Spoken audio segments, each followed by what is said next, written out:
Hi friends, कैसे हो आप लोग। मैं विकास कुमार आप सभी लोगों को आपके अपने यूट्यूब चैनल मैथ पावर पर दिल से स्वागत करता हूं। दोस्तों, आज के इस क्लास में हम डिस्कस करेंगे एलिगेशन का एक बहुत ही महत्वपूर्ण टाइप क्वेश्चंस के बारे में जो अक्सर एग्जाम में पूछे जाते हैं। खासकर एसएससी में तो बहुत ज्यादा पूछे जाते हैं और इतना सरल और बेहतरीन तरीका से बताएंगे कि आप लोग जीवन भर नहीं भूल पाइएगा। चलिए देखना प्रारंभ करते हैं। पहला नंबर क्वेश्चन क्या कहता है। कह रहा है दो बर्तनों में दूध तथा पानी का अनुपात 3:2 तथा 7:3 है। तदनुसार उस अनुपात को ज्ञात कीजिए जिसके अनुसार दोनों बर्तनों के मिश्रण को मिलाकर दूध और पानी का अनुपात 2:1 का नया मिश्रण तैयार किया जा सके। अब देखिए, दो बर्तन है जिसमें मिल्क और वाटर का रेशियो दिया हुआ है अलग अलग, और हमको मतलब इस रेशियो में मिलाना है उस दोनों को कि 2:1 में वह दूध और पानी का मिश्रण तैयार हो। तो इस टाइप का क्वेश्चन जब भी मिले तो आप लोग इसी कंसेप्ट को फॉलो कीजिएगा। चलिए देखते हैं। पहला बर्तन है तो पहला बर्तन में मान लीजिए मिल्क और वाटर क्या रहा होगा, तो यहाँ रेशियो दिया हुआ 3:2, कोई दिक्कत। दूसरा बर्तन देखिए, यहाँ पे मिल्क और वाटर का रेशियो कितना दिया हुआ है जी, 7:3। और जो दोनों को पूछे तो कॉमन को रखिएगा, यहाँ कॉमन मतलब जो दोनों में, तो मिल्क और वाटर का रेशियो यहाँ कितना हो जाएगा जी, 2:1। अब देखिए, बस ऐसे लिख लेना है प्रत्येक क्वेश्चन में और इसके बाद एलिगेशन पे आ जाना है हम लोग को। चलिए देखिए अब क्या करेंगे हम लोग। देखिए था, यहाँ अगर मिल्क को ले रहे हैं तो सारे में मिल्क ही लेंगे, अगर वाटर लेते तो टोटल में वाटर ही लेते। जैसे यहाँ देखिए, जैसे मिल्क ले रहे हैं तो मिल्क कितना है, 3 और 3 2 5। यहाँ पे मिल्क कितना है जी, 7, और टोटल कितना है 10, और कॉमन वाले को यहाँ तो 2 है मिल्क तो 2 अब बटे 1, कोई दिक्कत। अब देखिए, अगर हम यहाँ वाटर भी लेते तो कोई फर्क नहीं पड़ता, क्योंकि यहाँ वाटर लेते तो यहाँ 2/5 लिखते, यहाँ भी 3/10 लिखते, और यहाँ 1/3 लिखते, कोई दिक्कत। अब यहाँ से सिंपली कैलकुलेट कर, सॉरी यहाँ 3 हो जाएगा, 2 1 3। अब देखिए इसके बाद अब कैलकुलेट कीजिए जिस तरह से बताए हुए हैं। अब इसमें से इसको घटा दीजिए तो 3 और 10 का लघुत्तम 30, कोई दिक्कत। अब देखिए, तो 10 या 30 तो 7 21 माइनस 3 दाई के 30 तो 10 दूना 20, यहाँ अनुपात का चिन्ह, और पुनः इसमें से इसको घटा दीजिए तो 15 एलसीएम, ठीक। और 5 या 15 तो 3 या 9 माइनस 3 5 15 तो 5 दूना 10, कोई दिक्कत। अब इसको घटाइएगा तो 1/30 अनुपात, इसको घटाइएगा तो 1/15, क्योंकि माइनस चिन्ह को हम लोग को कंसीडर नहीं करना है।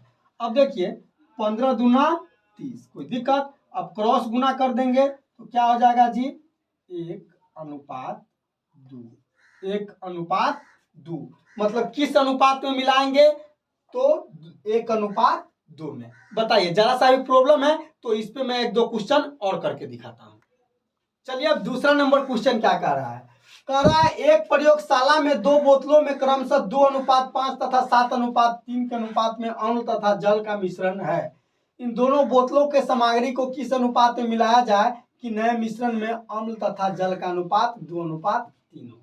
अब देखिए, एक प्रयोगशाला में अम्ल और जल का मिश्रण मतलब अलग अलग 2 बोतल में दिया हुआ है, और हमको वह अनुपात ज्ञात करना है कि मतलब किस अनुपात में मिला है कि नया में मतलब अम्ल और जल का रेशियो कितना हो जाए जी, 2:3। तो पुनः उसी कंसेप्ट को फॉलो कीजिए आप लोग। यहाँ मान लीजिए पहला बोतल है, ठीक, कोई दिक्कत। और यहाँ पे एसिड और वाटर, अम्ल और जल, अम्ल और जल, ठीक है ना। तो यहाँ पे अम्ल और जल का दिया हुआ है, तो एसिड मतलब अम्ल और वाटर मतलब पानी, तो इस टाइप से इंडिकेट कर लिए। तो 2:5। दूसरा में क्या दिया हुआ है जी, दूसरा में दिया हुआ है मतलब 7:3, एसिड और वाटर का, एसिड और वाटर का 7:3, ठीक। अब कॉमन देखिए, जो दोनों को मिलाने के बाद क्या होना चाहिए, तो 2:3, 2:3 मतलब एसिड और वाटर का 2:3 होना चाहिए, ठीक है, 2:3 होना चाहिए। अब देखिए पुनः एलिगेशन पे आ जाएंगे हम लोग। अब देखिए, अब यहाँ आपको जो मन करे, या एसिड लीजिए या वाटर लीजिए, कोई एक से लेके आप चल सकते हैं। जैसे हम यहाँ एसिड लेके चले तो 2 बटे 5 2 7, ठीक, यहाँ पे 7 और 7 3 10, और कॉमन वाले पे यहाँ 2 3 2 5। बताइए जरा सा ही प्रॉब्लम है। अब क्या करेंगे, यहाँ से अब हम लोग कैलकुलेट कर लेंगे। जैसे 5 और 10 का एलसीएम कितना हो जाएगा जी, 10, ठीक। तो 10 दूना 10 तो यहाँ 7, और 5 दूना 10 तो 2 दूना 4, अनुपात का चिन्ह, यहाँ 7 और 5 का लघुत्तम 35, ठीक है। और 7 पचे 35 तो 5 दूना 10 और माइनस 5 सते 35 तो 14, कोई दिक्कत।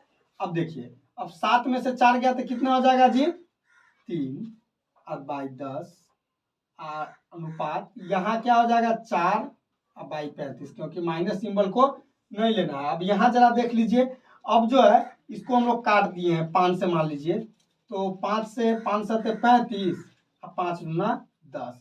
अब यहाँ से क्रॉस गुना करेंगे तो 7 3 21, अनुपात 4 दूना 8। किस अनुपात में मिलाएंगे जी, वाटर और एसिड को, या एसिड और वाटर को, तो 21 अनुपात 8 में। बताइए जरा सा ही प्रॉब्लम है। चलिए अगला क्वेश्चन। चलिए अब तीसरा नंबर क्वेश्चन क्या कह रहा है। तीसरा नंबर क्वेश्चन कह रहा है ए तथा बी केनों में क्रमशः 4:1 तथा 5:2 के अनुपात में क्रमशः दूध तथा जल भरा हुआ है। वह अनुपात ज्ञात कीजिए जिसमें इन मिश्रणों को मिलाने पर दूध तथा जल का नया मिश्रण 7:2 अनुपात में हो। देखिए, एगो केन ए है, एगो केन बी है, जिसमें दूध और जल का रेशियो दिया हुआ है, और हमको वह अनुपात ज्ञात करना है कि उस दोनों को मिलाने के बाद मतलब दूध और जल का रेशियो कितना हो जाए, 7:2 हो जाए। तो पुनः उसी कंसेप्ट को हम लोग फॉलो करेंगे। देखिए, यहाँ मान लीजिए यहाँ ए केन है और यहाँ बी केन है, ठीक, और यहाँ कॉमन है, कोई दिक्कत। अब देखिए, एक केन में मान लीजिए कितना है रखा हुआ, मिल्क और वाटर, तो मिल्क रेशियो वाटर कितना दिया हुआ है जी, 4:1, और यहाँ मिल्क और वाटर कितना दिया हुआ है रेशियो में, तो 5:2, और कॉमन वाले में मिल्क और वाटर का रेशियो कितना दिया हुआ है, तो यहाँ दिया हुआ है जी 7:2, ठीक है। अब देखिए, पुनः हम लोग एलिगेशन पे आ जाएंगे, यह तो दिया हुआ है। अब देखिए यहाँ, अब मान लीजिए हम केवल मिल्क से लेंगे या केवल वाटर से लेंगे, कोई फर्क नहीं पड़ेगा। जैसे मिल्क लेते हैं तो 4 और 4 1 5, कोई दिक्कत। यहाँ 5 और 5 2 7, कॉमन वाले को यहाँ तो 7 और 7 2 9। अब क्या करेंगे, इसके बाद यहाँ पे कैलकुलेट करेंगे हम लोग। क्या करेंगे, तो 9 और 7 का एलसीएम 9 सते 63, ठीक, और 63 हो गया तो 7 9 63, तो 9 पचे 45 और माइनस 9 सते 63 तो 7 सते 49, यहाँ अनुपात का चिन्ह, और यहाँ 9 पचे 45 एलसीएम, तो 5 9 45 तो 9 चौक 36 और माइनस 9 पचे 45 तो 7 पचे 35। अब यहाँ देखिए, अब 45 में से 49 घटा लेंगे तो 4 अब बाई 63, रेशियो -3 को नहीं लेना है, और यहाँ घट गया तो 1 अब बाई 45। अब इस दोनों को काट लीजिए आप लोग, 9 से 9 सते 63 और 9 पचे 45, तो यहाँ क्या हो जाएगा जी, क्रॉस गुना कीजिएगा तो 5 चौका 20, अनुपात यहाँ कितना हो जाएगा, 7 इकाई 7। तो दूध को और पानी को किस अनुपात में मिलाएंगे जी, 20:7 के अनुपात में, ठीक है। तो हम उम्मीद करते हैं कि आज का क्लास आप लोगों को बहुत ही बढ़िया ढंग से समझ में आएगा। वीडियो देखने के लिए मैं दिल से धन्यवाद करता हूं। आज के लिए बस इतना ही।